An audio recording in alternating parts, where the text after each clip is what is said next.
A country in the midst of some of its darkest days, its capital gripped by violent unrest.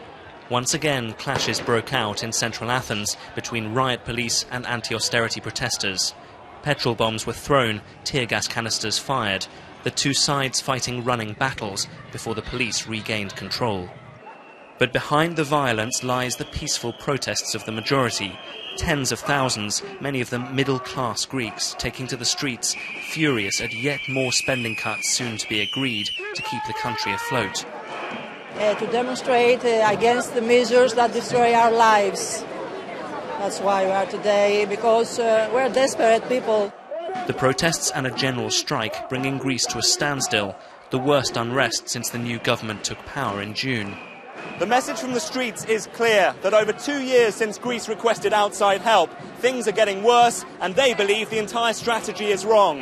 And if this is the resistance as the new cuts are being negotiated, imagine what might happen when they come into effect. One of those taking part was Christos Sideris. He has seen his country buckle under the weight of the cuts, and now he's fighting back.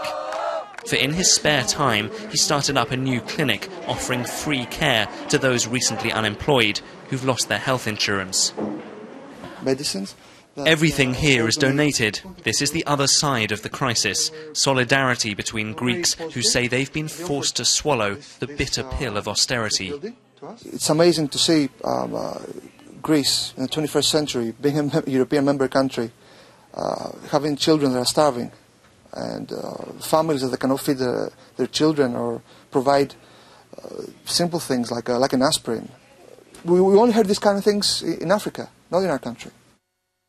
Katerina and Haris had health insurance until unemployment hit.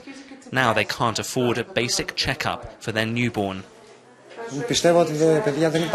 We can't sink any deeper, he says, or else the Greek people would die. And it's like this country is at war. Amidst the protests and bailout figures, it's all too easy to forget the human stories of a once confident nation, now caught between rage and despair.